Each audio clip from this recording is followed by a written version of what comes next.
کر رہا ہے۔ سب سے پہلا نام جو آتا ہے حضرت مولانا شاہ عبدالعزیز صاحب محدث دہلوی رحمۃ اللہ علیہ۔ انہوں نے سب سے پہلے فتویٰ دیا کہ یہ ملک اب غلام ہو چکا ہے، اس ملک کو آزاد کرنا ہر باشندے پر فرض ہو چکا ہے۔ سب سے پہلے فتویٰ دیا کہ جہاد اب مسلمان پر فرض ہو چکا ہے، اب غلامی کی زندگی بسر نہیں کر سکتے، لہٰذا اس کو آزاد کرایا جائے۔ تو اس کو آزاد کرانے کے اندر اکابر علماء دیوبند اور بڑے بڑے علماء نے بڑی بڑی قربانیاں دی ہیں۔ آج بھی انڈیا گیٹ کے اندر جو نام لکھے ہوئے ہیں، سب سے زیادہ ان کی تعداد مسلمانوں کی ہے، 66,000 کچھ نام وہاں پر لکھے ہوئے ہیں۔ اور آتا ہے تاریخ کے اندر کہ دلی کے چاندنی چوک سے لے کر کے خیبر تک کوئی بھی درخت ایسا نہیں تھا جس پر کسی عالم کی گردن لٹکی ہوئی نہ ہو۔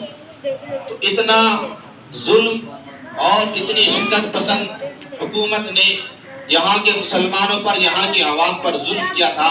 تو جب جا کر کے بڑی قربانی کے بعد یہ ملک آزاد ہوا، حضرت مولانا حسین احمد مدنی نور اللہ، انہوں نے کیسی صعوبتیں برداشت کی ہیں، کیسی مشقتیں برداشت کی ہیں۔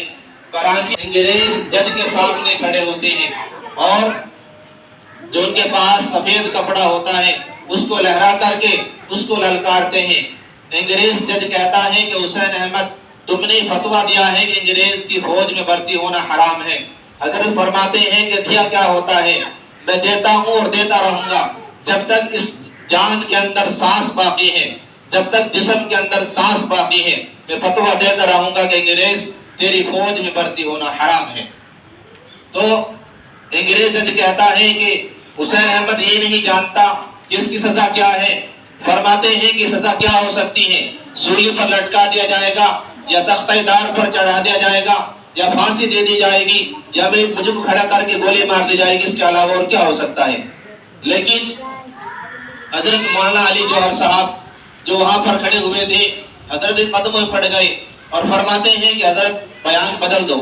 حضرت کہتے ہیں کہ اگر بیان بدلتا ہوں تو ایمان بدل جائے گا، اور سفید کپڑا لہرا کر کہتے ہیں کہ انگریز جب میں دیوبند سے چلا تھا تو کفن کپڑا ساتھ میں لے کر کے آیا تھا۔ انگریز جج کہتا ہے کہ تمہیں کفن نہیں ملتا یہاں۔ کہنے لگے کہ مجھے تیرے منحوس کفن کے اندر ملبوس ہوتے ہوئی شرم آتی ہے۔ تو یہ ہندوستان بڑی مشقت کے ساتھ، بڑی قربانیوں کے ساتھ، بڑی جستجو کے ساتھ آزاد ہوا ہے، اور اس ملک کو آزاد کرانے کے اندر تمام عوام کا بڑا کردار رہا ہے، مسلمانوں کا اس کے اندر بہت بڑا کردار رہا ہے۔ ٹیپو سلطان